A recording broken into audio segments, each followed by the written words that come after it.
하나님의 나라를 우리가 9월 달에 함께 묵상하고 나누고 있습니다. 하나님의 나라는 누가 세울까요? 하나님의 나라는 누가 세울까요? 하나님의 나라는 하나님이 세우십니다. 삼위일체 하나님이 세우십니다. 누가 방해하고 막는다고 해서 하나님의 나라가 세워지지 않는 것이 아닙니다. 세상에 똑똑하고 힘있고 돈 많고 권세 높은 이들이 다 모여서 결의하기를 우리가 하나님 나라 세워지는 것을 막자 하고 그들이 결의하고 방해를 해도 하나님은 그들보다 훨씬 크십니다.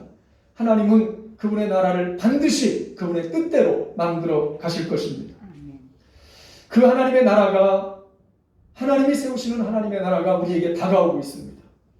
아니, 단순히 다가오는 정도가 아니고 빛의 속도로 달려오고 있습니다. 기대하시길 바랍니다. 오늘 좀 힘들고 어려운 상황, 좀 지치고 여러분을 힘겹게 하는 그러한 상황이 있을지라도 그 나라를 기대하며 오늘을 이기고 견뎌내시기를 축복합니다. 그런데 주님께서는 그 하나님의 나라가 이미 시작되었고 우리 가운데 있다고 또 말씀하십니다. 다가오는데 앞으로 미래에 올 하나님의 나라가 이미 너희 가운데 있다고 말씀하십니다. 하나님 나라의 역동성입니다. 하나님 나라는 어디 저 하늘 우주선을 타고 가서 있는 거기가 아니기 때문입니다. 하나님의 나라는 저 어떤 땅, 영토의 개념보다는 하나님의 통치, 하나님의 다스림이라고 하는 의미가 강하기 때문에 그 나라는 미래에 올 것이지만 동시에 지금 우리 가운데 있다는 말씀을 이미 주님께서 하신 것입니다. 내 안에, 여러분 마음속에 이 시간 예수님이 여러분의 마음을 다스리고 있다면 하나님의 나라가 지금 내 안에 만들어지고 있는 것입니다. 주의 성령이 지금 내 안에서 말씀을 내게 주시는 음성을 듣자 말씀하시고 그 성령의 음성에 내가 귀 기울이고 굴복한다면 하나님의 나라가 지금 여러분 안에 이미 있는 것입니다. 뿐만 아니라 하나님 나라를 경험하는 하나님의 사람들이 모인 우리들의 모임 공동체 안에 하나님의 나라가 있습니다. 너희 안에 있다는 말은 너희들이 내 이름으로 모인 그곳에 내 나라가 이미 세워지고 있다라고 주님은 말씀하신 것입니다. 하나님의 나라가 이미 우리 가운데 임했는데 그 나라는 점점 커지고 성장해 갑니다. 주님께서는 우리를 향해서 이렇게 말씀합니다. 내 나라를 세워가는 이 일에 너희가 같이 일조했으면 좋겠다. 우리를 초청하십니다. 예수 그리스도를 통해서 이미 하나님의 나라가 내 안에 우리 안에 시작되었는데 그 나라를 함께 세워가자고, 그 나라의 성장을 위해 함께 노력하자고 주님이 우리를 초청하고 있습니다. 영광스러운 일입니다. 나를 초청하다니. 어떻게 응하시겠습니까? 별로 관심이 없으십니까? 이 세상에 살기도 바쁜데 그 나라 하나님이 알아서 하시지 왜 나에게 그 나라를 함께 만들어가자고 하시는가? 우리나라 역사 가운데 개국공신이라는 일이 있습니다. 고려시대에 처음 생겼고 조선시대에도 그들의 개국공신이 있었습니다. 나라를 세우는데 일조한 이들을 3등급으로 나누어서 1등 공신, 2등 공신, 3등 공신. 여러분이 공신에 오르면 어떻게 되는지 아십니까? 어마어마한 후사를 받게 됩니다. 토지를 받게 되고 노비를 받게 되고 특전을 받게 되고 굉장히 부정적인 요인들이 많이 있죠. 이 세상 나라는 그럴 수밖에 없죠. 나라를 세우는데 공을 세워서 이런 많은 것들을 사실 고려를 왕건 혼자 세운 것이 아니기에 또 조선을 이성계 혼자 세운 것이 아니기에 조상님의 이름을 막 불러서 죄송합니다. 혹시 그 후손들이 있다면 용서해 주십시오. 여러분 함께 세웠기에 그들을 공신으로 세워서 함께 치야 하는 것이죠. 개국공신이라는 이름과 함께 엄청난 후사를 한 것입니다. 물론 하나님은 이 세상의 왕들처럼 하나님의 나라를 세우는데 협력자를 필요로 하지 않으십니다. 내가 아니어도 우리가 안 해도 하나님은 하십니다. 할렐루야. 그러니까 여러분 하나님 내가 안 하면 손해될 거요? 하나님 내가 안 하면 힘들 거요? 그렇게 하나님하고 저울질을 하지 마시길 바랍니다. 내가 안 해도 하나님은 충분히 완전한 그분의 나라를 만들어 가십니다. 하지만 하나님께서는 우리를 초청하셔서 내 나라를 함께 세워감으로써 백성된 너희들이 내 나라를 경험하고 그래서 기쁨을 얻고 그리고 내가 너희에게 주고 싶어하는 하늘의 상급을 공신됨을 너희가 누리기를 원합니다. 하나님은 우리를 하나님 나라의 공신으로 초청하고 계신 것입니다. 여러분, 세상 나라의 공신은 땅 받고 노비 받고 특전 받고 그래서 특권을 누리면서 못된 짓 많이 일삼았지만 하나님 나라의 공신됨은 최고의 은총입니다. 그렇게 했다면 하나님한테 큰 혼날 거려? 그럴 수도 없습니다. 하나님 나라에선 그런 것이 없죠. 하나님이 주시는 엄청난 은혜를 누리면서 하나님 나라의 공신으로 살아간다는 것 얼마나 귀하고 아름다운 일일까요? 다시 한번 묻겠습니다. 하나님 나라를 세우는 일에 동참하시겠습니까? 같이 한번 일조하시겠습니까? 우리 학생들 하나님 나라를 세우는 일에 같이 좀 하겠습니까? 전혀 소리가 안 들리는데 우리의 미래가 그렇게 밝지가 않습니다. 학생들이 아멘! 해야 미래가 밝아요. 우리 학생 청년들 같이. 청년들은 이것들이 대답도 안 하네. 그랬죠? 자, 우리 학생 청년 같이 하겠습니다. 하나님 나라를 세우는 일에 동참하시겠습니까? 여러분이 아멘! 해야 미래가 밝은 것입니다. 여러분이 안 해도 하나님이 하십니다. 우리 젊은 세대가 학생 세대가 안 해도 하나님이 하세요. 그러나 내가 그 일에 동참한다는 것이 얼마나 영광스러운 일인지를 우리는 잊지 않고 기억해야 합니다. 하나님 나라의 공신이 되는 방법. 어떻게 우리가 하나님 나라를 세워갈 수 있을까? 추석 명절을 앞에 두고 우리가 어떻게 하나님 나라를 세워갈 수 있을까? 나의 가정이 이번 추석 명절에 하나님 나라가 될 수 있을까? 얼마나 하나님 나라에 가까워질 수 있을까? 여러분 고민하면서 이 말씀을 함께 나누기로 합니다. 오늘 본문 말씀 18절에서 하나님 나라를 세우는 방법, 하나님 나라의 공신이 되려면 이거 해야 된다고 말씀합니다. 뭐 해야 된다? 그리스도를 섬겨야 된다. 그리스도를 섬겨야 된다. 한번 따라하겠습니다. 그리스도를 섬겨야 한다. 18절 말씀, 이로써 그리스도를 섬기는 자는 하나님을 기쁘시게 하며 사람에게도 칭찬을 받는다. 그리스도를 섬겨야 된다. 그러면 하나님 기쁘시게 하고 사람에게도 칭찬을 받는다 그랬는데 이 하나님을 섬긴다는 말이 무슨 말일까요? 예수님 믿는다 그 말일까요? 교회 다닌다 그 말일까요? 그런 말은 아닌 것 같고 뭔가 여기에서 하나님을 섬긴다는 그리스도를 섬긴다는 말을 뭔가 앞에 구절을 받아서 하는 말인 것 같죠? 거기 이로써 한 걸 보니까 이렇게 함으로써 그리스도를 너희는 섬겨야 한다. 그럼 하나님을 기쁘시게 하고 사람들에게 칭찬받는다. 그런 말이죠. 이로써는 그 17절에 있는 그 내용입니다. 17절 다 같이 읽겠습니다. 시작. 하나님의 나라는 먹는 것과 마시는 것이 아니고 오직 성령 안에 있는 의와 평강과 희락이라. 아멘. 할렐루야. 그리스도를 섬긴다는 말은 적어도 이 본문에서는 그런 말입니다. 너희가 먹고 마시는 그런 거 말고 의와 평강과 희락으로 하나님의 나라를 세워가는 것, 그게 그리스도를 섬기는 것이다. 하나님의 나라를 그렇게 세워가는 것. 어떻게? 먹고 마시는 것 말고. 여러분, 하나님 나라는 먹고 마시는 것보다 훨씬 더 수준 높은 것이 하나님의 나라를 세우는 것입니다. 예수님이 공생의 사역을 3년 동안 하실 때 예수님이 먹고 마시는 일에 시간을 많이 보내셨나요? 그냥 그런 일을 안 하셨나요? 예수님이 금식기도 하시고 사람들하고 먹고 마시는 일 잘 안 하고 최대한 안 드시고 절제하시고 금욕하시고 그러셨나요? 아니면 먹고 마시고 이런 시간을 많이 보내셨나요? 잘 아시죠? 예수님은 먹고 마시는 것을 굉장히 좋아하셨습니다. 그래서 사람들이 예수님에 대해서 그렇게 생각을 했어요. 저는 랍비라고 하면서 사람들하고 몰려다니면서 그것도 저 하찮은 사람들 그리고 저 죄인들하고 어울려 다니면서 먹고 마시는 것을 너무너무 좋아한다. 저게 무슨 랍비야. 이런 생각을 많은 사람들이 하고 있었다는 말입니다. 그런데 예수님이 그 먹고 마시는 일을 많이 하셨던 이것이 둘 중에 먼저 한번 여러분이 찾아보세요. 예수님은 먹고 마시는 일을 즐기셨다. 그러니까 예수님은 맛집을 찾아다니시고 그냥 마시고 즐기는 것을 좋아하셨다. 1번. 2번. 예수님은 먹고 마시는 이 일을 통해서 가난하고 연약한 이들과 마음을 나누며 교제하는 것을 좋아하셨다. 1번입니까? 2번입니까? 2번. 학생들 1번입니까? 2번입니까? 우리가 오해하면 안 돼요. 예수님 맛집 찾아다니신 것이 아니고 예수님은 음식을 먹고 함께 그들과 함께 어우러져 먹어야 뭔가 교제가 되잖아요. 이 교제를 통해서 그들의 마음을 알아주고 내가 너희와 함께 있다는 것을 보여주기를 원하셨던 것입니다.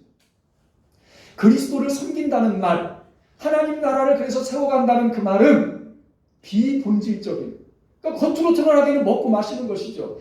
비본질적인 먹고 마시는 그것을 붙잡고 그것이 옳으냐 그르냐, 어떤 것이 더 맛있느냐, 너희 집은 맛있는 거 했는데 우리 집은 왜 이러냐, 이런 것 가지고 시시비비를 가리는 것이 아니고 본질적인 것, 성령 안에서 의와 평강과 희락을 추구하는 것, 그들과의 풍성한 삶을 통해서 가난하고 연약한 사람들과 함께 먹고 마시면서 그들과 함께 마음을 나누며 평화를 나누고 의를 가르쳐 주시고 참된 기쁨을 심어주시는 이것이 그분의 나라를 세워가는 길이었고 그리스도를 섬기는 일이라는 것을 우리에게 지금 말씀하고 있는 것입니다. 여러분과 저는 그리스도를 섬기는 이들입니다. 그리스도를 온전히 섬김으로 하나님의 나라를 세워갑니다. 천국의 공신이 될 수 있습니다. 어떻게 그리스도를 섬겨야 된다는 말씀입니까? 우리 예수 믿는 사람들이 가는 곳에는 안 믿는 사람도 마찬가지지만 가는 곳마다 먹고 마시는 일이 있습니다. 사람을 만나면 먹어야 뭔가가 되잖아요. 근데 여러분, 먹는 그 음식, 그거보다 더 중요한 것은 나와 교제하는 그 사람입니다.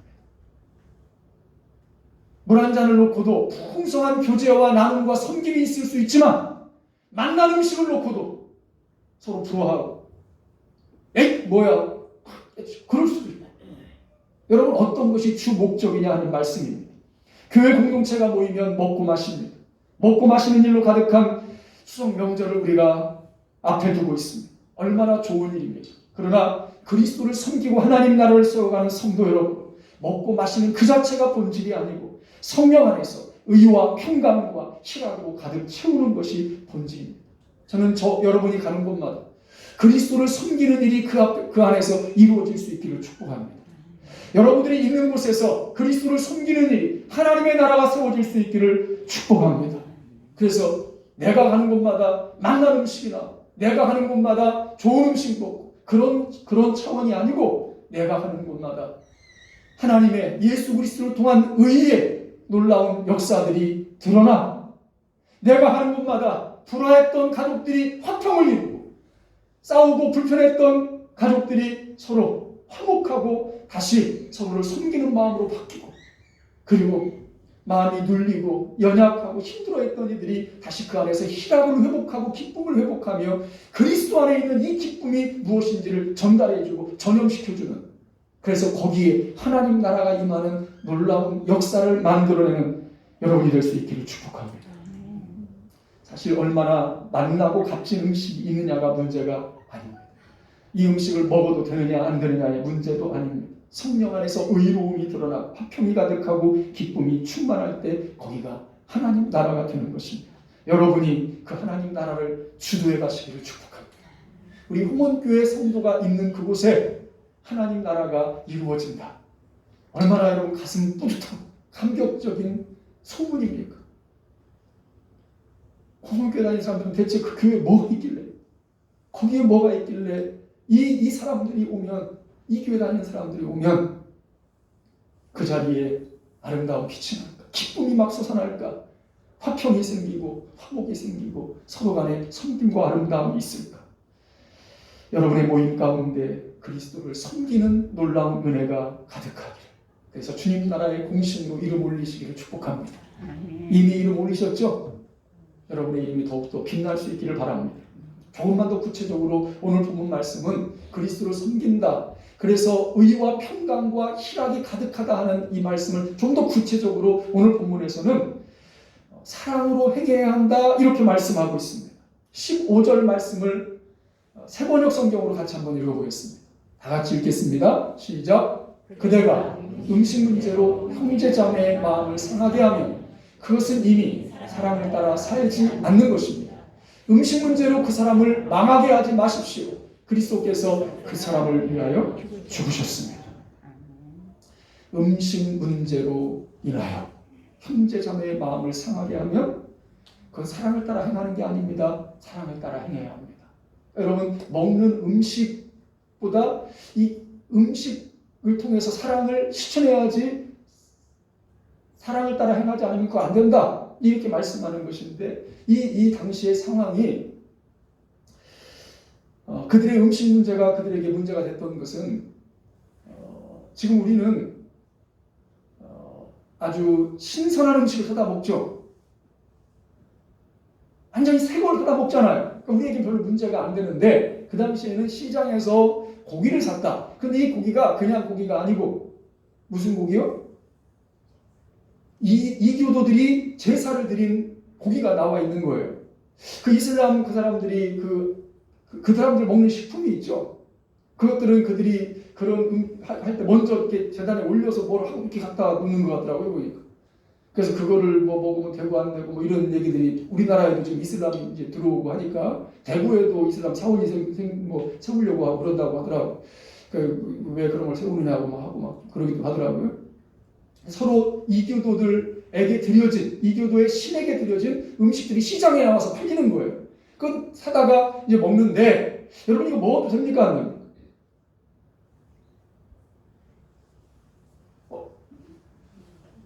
나는 맘만 있으면 먹겠습니다. 나는 절대로 안 먹습니다. 우리는 뭡니까? 있으면 먹고 안 없으면 먹고. 어떤 사람들은 믿음이 막 강한 거예요. 그래서 야 그까짓 거 나는 충분히 먹을 수 있다 하고 막 믿음이 좋다고 이제 먹는 사람이 있고 어떤 사람은 그거를 한 입만 넣으면 막 나 배 아픈 것 같아. 그 양심이 걸리고 이런 사람도 있는 거예요. 이거 어떻게 하면 좋습니까? 이것이 문제가 되는 거예요. 먹는 사람은 야 너 믿음도 없고 너 그러냐 먹어봐 너 믿음도 없어 막 이렇게 하는 거죠.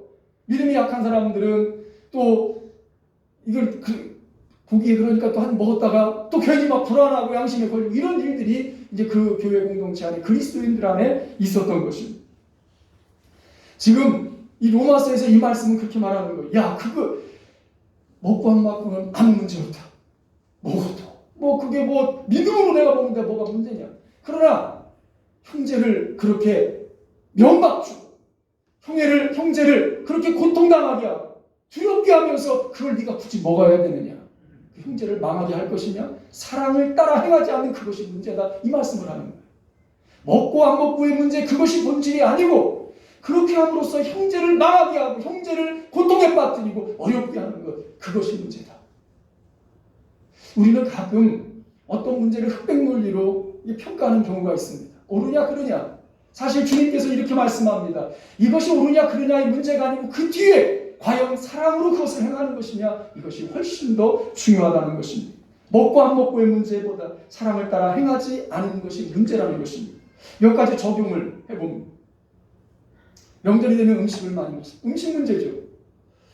여러분 명절에 꼭 해야 되는 음식이 있습니까? 추석에 꼭 해야 되는 음식이 있습니까? 뭐 해야 됩니까? 잡채? 뭘 해야 됩니까? 그 음식을 안 하면 조상님이 오셔서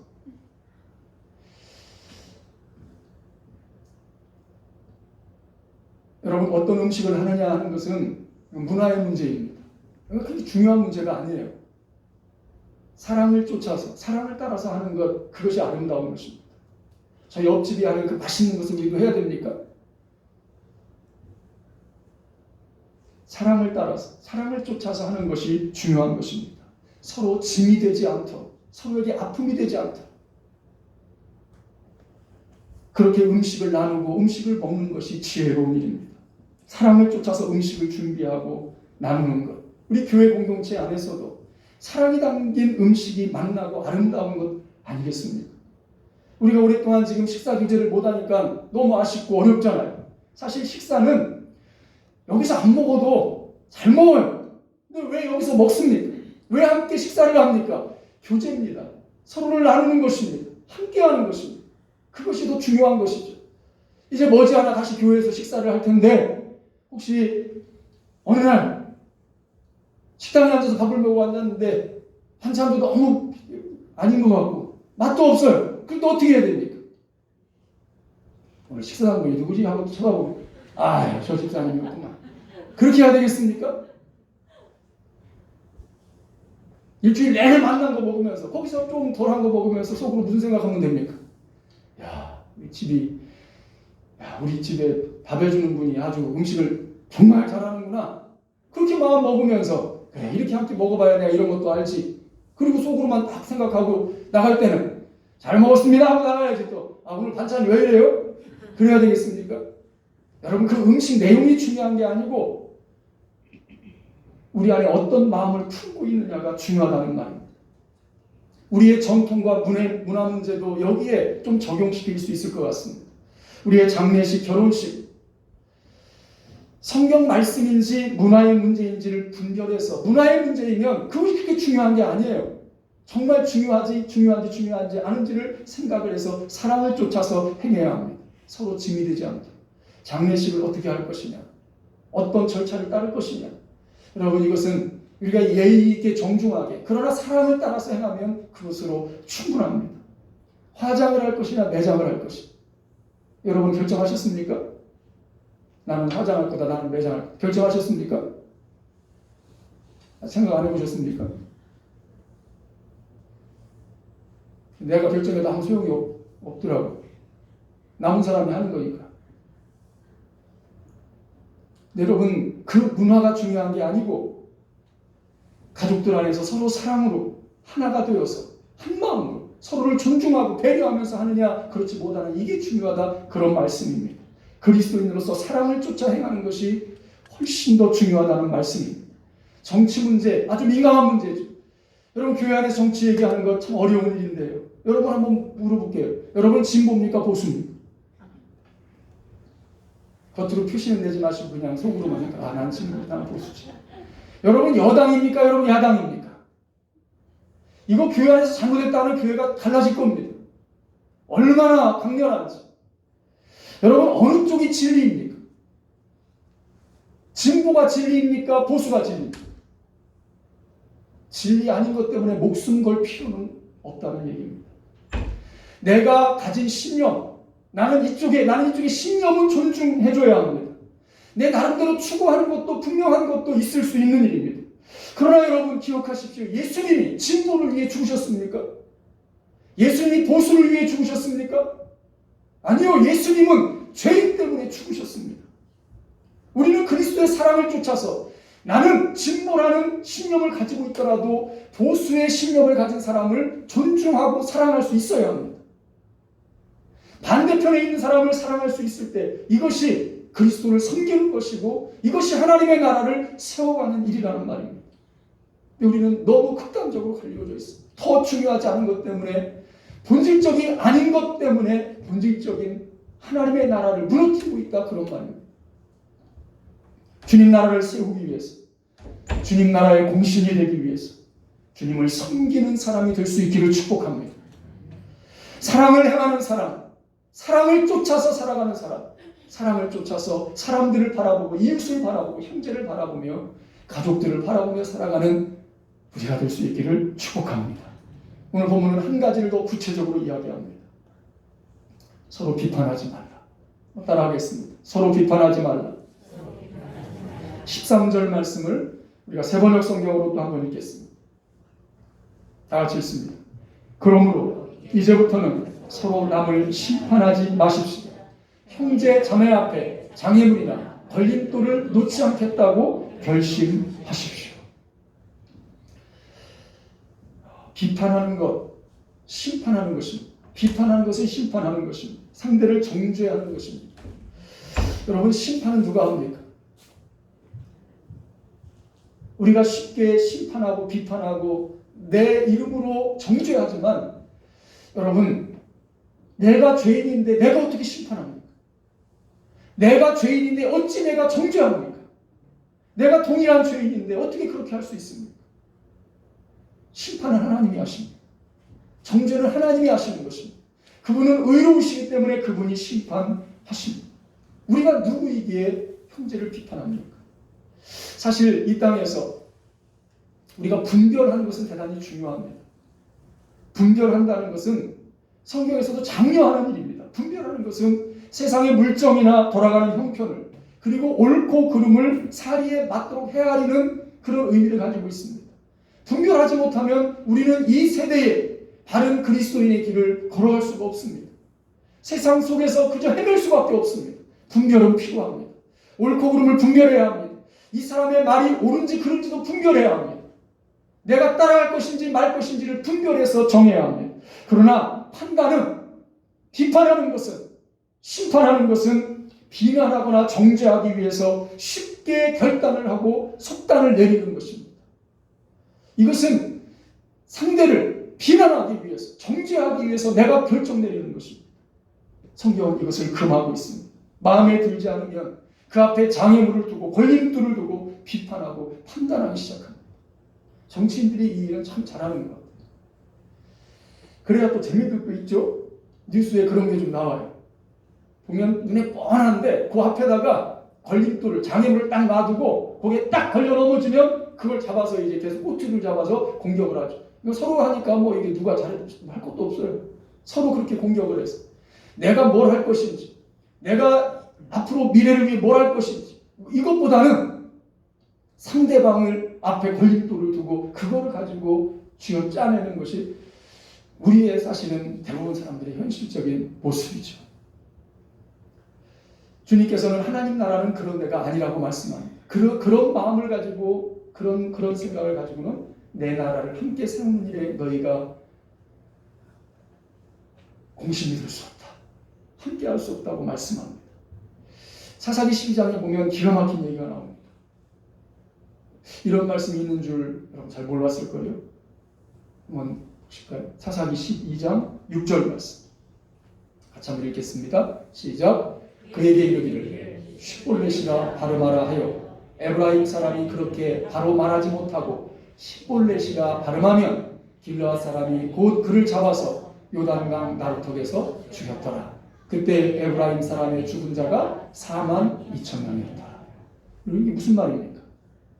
데려다가 따라해봐. 쉿볼렛. 그러니까 이 에브라임 사람이 쉿볼렛 이렇게 하는 거예요. 너 데려다 죽이는 거예요. 서울 사람이 충청 사람한테 와서 따라해봐. 뭐라고 따라하는데 이 충청 사람이 그랬쇼? 이렇게 하는 거예요. 그거 말고 그랬어요? 이렇게 하라고. 그랬쇼? 얘 갖다 죽여라. 이게 죽였다는 거예요. 그게 몇 명을? 그 앞에 걸림돌을 두고 42,000명을 이 길르앗 사람들이 에브라임 사람들을 죽이기 위해서 했다는 거예요. 이게 인간의 모습입니다. 우리의 모습입니다. 남 앞에 걸림돌을 두고 가차없이 그를 해하기 위해서, 비판하기 위해서, 정죄하기 위해서 사사시대가 그런 시대였습니다. 오늘 우리 속에 이런 속성이 있다는 것을 우리는 인정해야 합니다. 비판하는 것, 판단하는 것, 정죄하는 것 멈추고 그렇게 해서는 내 나라가 세워질 수 없다. 네가 가는 곳에는 그런 것 말고 정말 그리스도를 섬기는 의와 평강과 희락이 풍성한 그런 나라, 그런 공간이 되게 만들어야 한다고 말씀하는 것입니다. 미국의 어떤 아버지와 아들 이야기인데요. 이 아버지하고 아들이 갈등이 심해서 한 집에 살면서도 말도 안 하고 서로 아주 불편하게 지내는 거예요. 어느 날 밤에 아들이 2층 침실에서 너무 마음이 이제 괴로워져서 이게 내가 아버지하고 이건 아닌 것 같은데 마음이 좀 그렇고 하면서 이제 잠을 설치게 됐습니다. 아침에 내려왔습니다. 근데 그때 마침 아버지도 밤잠을 이루지 못하고 커피를 마시러 이제 밖에 거실에 나오게 됐습니다. 서로가 딱 마주친 거예요. 그래서 서로의 모습을 보면서 용서를 구하면서 거기서 화해를 하게 됐습니다. 아버지하고 아들하고. 아버지가 아들에게 이렇게 얘기합니다. 네가 어려서는 여행도 함께하고 운동도 함께하고 참 우리가 좋은 사이였지? 하고 이제 이야기를 합니다. 그랬더니 아들이 이렇게 얘기합니다. 아버지, 제가 어렸을 적에 아버지와 함께 집 근처의 호숫가에서 초록색 보트를 타고 놀던 것이 생각납니다. 그때 참 좋았는데. 이 아버지가 야, 근데 그 보트가 하늘색 아니냐, 하늘색. 그 아들이 초록색이라니까요. 그 하늘색이라니까 초록색, 하늘색. 그러다가 다시 싸움 2차 대전이 붙어서 각자 방으로 다 갔다는 얘기입니다. 초록색이 중요하고 파란색이 중요하고 하늘색이 중요합니까? 네, 여러분 가만히 생각해 보십시오. 우리가 서로를 비난하고 비판하는 것, 우리 가운데 분열이 일어나고 싸움이 나는 것, 진리 때문에 싸웁니까? 정말 중요한 진리 때문에 싸웁니까? 아무것도 아닌 것 때문에. 그 색깔 때문에 싸우는 것이 우리의 현실, 비본질적인 것, 중요하지 않은 것 때문에 시간 낭비하며 본질을 잃어버리지 말아야 합니다. 그런 것들을 빌미로 삼아서 상대를 비판하고 정죄하고 판단하지 말고 그 사람을 위해 대신 십자가에 못 박히신 예수님을 생각하고 기꺼이 받아주고 사랑하라는 것이, 그 자리가 그래서 하나님 나라가 될 수 있다는 것이 주님의 말씀입니다. 우리는 지금 이 자리에, 우리가 살아가는 이 현실적인 이 자리에 하나님의 나라를 세워가도록 부르심을 받은 성도입니다. 우리가 세우는 하나님의 나라는 불완전합니다. 완전하지는 않을 것입니다. 그러나 주님은 그 나라를 우리에게 세우라고 하십니다. 완전한 나라는 내가 만들어 놓고 기다린다. 그러나 내가 내 나라를 내 삶의 현장에서 만들어 가라고 말씀합니다. 어떻게 만들어 갈까요? 하나님 나라의 왕이신 예수 그리스도를 드러내야 합니다. 그리스도를 섬기는 자, 형제를 향해 비판이 아닌 사랑을 실천하는 자가 됨으로써 우리의 삶에 그리스도가 드러나게 해야 합니다. 예수님이 보여지게 만들어야 합니다. 내 삶에 예수님은 보이지 않지만 예수님이 나타나 보일 수 있는 깃발을 만들어야 된다는 말입니다. 어떤 목사님이 영국의 버킹엄 궁전을 관광하는데 친구가 이렇게 말하더라는 거예요. 오늘 여왕님이 저 궁전 안에 계시네? 그런 거예요. 이 목사님이, 아니 여왕님이 계신지 어떻게 알아? 그랬더니 이 친구가 하는 얘기가, 저 궁전 꼭대기에 깃발이 휘날리고 있잖아. 여왕이 있으면 깃발이 휘날리는 것이고 여왕이 없으면 그거 내리거든. 지금 여왕님이 계신 거예요. 여러분, 우리는 예수 그리스도를 이렇게 보여줄 수는 없어요. 그런데 내 안에 예수님이 있는지 없는지 어떻게 합니까? 내 안에 하나님의 나라가 있는지 없는지 어떻게 합니까? 예수님이 왕으로 계신지 어떻게 합니까? 예수님을 보여줄 수는 없지만 내 삶에 의와 평강과 희락의 깃발이 휘날리면 사람들은 말할 것입니다. 아, 저 사람 안에 그리스도가 있구나. 저 사람 안에 예수님이 왕이구나. 저 사람 안에 하나님의 나라가 세워지고 있구나. 주님은 의의 왕이요, 평강의 왕이요, 희락의 왕이십니다. 그분이 내 안에 있어서 그분이 깃발로, 의와 평강과 희락의 깃발로 나부끼는, 그래서 우리가 그리스도인됨을, 그리스도를 섬기는 자임을 나타낼 수 있는 하나님 나라를 세워가는 여러분과 제가 될 수 있기를 축복합니다. 한나라, 중국 한나라 개국공신이었던 한신이라고 하는 사람이 큰 칼을 차고 있었다고 합니다. 개국공신이니까 얼마나 싸움을 잘하겠습니까? 칼도 크고 우리는 들지도 못하겠지 몰라요. 옛날 분들은 어떻게 큰 칼을 차고 다녔는지. 그런데 한 불량배가 와서 이렇게 시비를 겁니다. 여보쇼, 그 장검으로 나를 죽여봐. 그 장검으로 나 죽여봐. 못할 것 같으면 내 가랑이 사이로 지나가봐. 이렇게 얘기해요. 이 불량배니까 이렇게 하겠죠? 누군지도 모르고. 이 한신이라고 하는 사람이 어떻게 했을까요? 장검을 확 빼서 야! 하고 죽였을까요? 불량배가 다리를 벌리고 있는데 그 사이로 이 한신이 기어서 지나갑니다. 왜 그렇게 했을까요? 힘이 없어서 그랬을까요? 그의 생각은 이것입니다. 나의 온 이 힘을 나라를 세우는 데 집중해야지.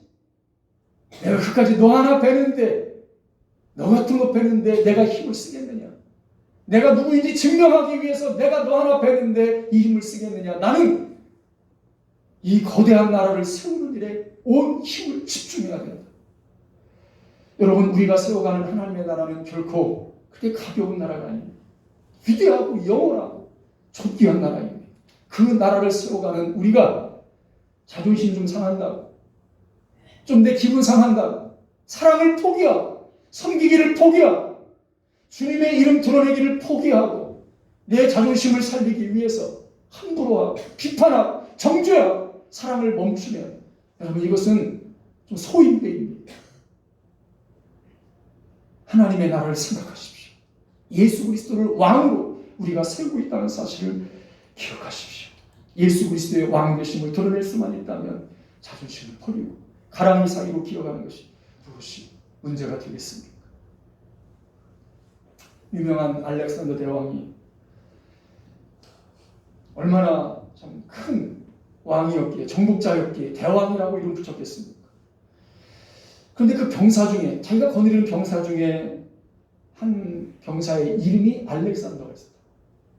자기가 알렉산더인데 병사가 알렉산더인 거예요. 똑같은 이름이에요. 그런데 문제는 이 알렉산더라고 하는 병사가 얼마나 그 행동, 이게 모습이, 살아가는 모습이 형편없는지 소문이 다 나버렸어요. 아예 그 아주 못된 놈. 이게 소문이 나는 거예요. 알렉산더 못된 놈. 알렉산더 못된 놈. 알렉산더 못된 놈. 이게 소문이 나버린 거예요. 알렉산더 대왕이 기분이 좋겠습니까? 나쁘겠습니까? 아니 보는 사람들 다 그렇게 얘기하는 알렉산더 나쁜 놈. 알렉산더 못된 놈. 아예 알렉산더 그 아주 몹쓸 놈. 기분이 좋겠습니까? 그래서 어느 날 밤에, 야심한 밤에 예고도 없이 그 병사가 머물고 있는 막사를 찾아갔어. 아니나 다를까 그날 밤도 곤드레 만들어 술 먹고 참 그런 모습을 하고 있는데 알렉산더 왕이 왕림하셨다 이 소리를 들으니까 그냥 자기도 벌떡 일어났어. 그때 알렉산더가 이렇게 얘기를 했다고 합니다. 내 이름이 알렉산더 맞느냐? 예, 제 이름이 알렉산더입니다. 듣자 하니 내 행동이 고약해서 알렉산더라는 이름의 먹칠을 하고 있다는 소문을 내가 들었다. 너 둘 중에 하나 선택해라. 내 이름을 바꿔라. 내 이름 때문에 내가 계속 욕먹을 수는 없지 않느냐. 너 이름을 바꿔라. 이름을 바꾸고 싶지 않거든. 내 삶을 바꿔라. 둘 중에 하나를 선택하라고 선포합니다. 여러분, 우리에게 하나님께서는 존귀한 이름을 주셨습니다. 그리스도인이라는 이름이 얼마나 존귀하고 고귀한 이름입니까? 성도라는 이름이 얼마나 귀하고 아름다운 이름입니까? 하나님의 자녀의 권세가 얼마나 귀하고 아름답습니까? 하나님 나라에, 하나님이 왕 되신 그 나라의 백성이라는 이 이름이 얼마나 귀하고 아름답습니까? 그 이름을 가지고, 그리스도인이라는 이름을 가지고 그리스도를 드러내시겠습니까? 아니면 여전히 하나님 나라와는 전혀 관계없는 그런 삶으로 그 이름을 더럽히겠습니까? 여러분이 가는 곳마다 그리스도의 왕 되심을 드러내고 그리스도를 나타내는 이 한 주간이 될 수 있기를 축복합니다.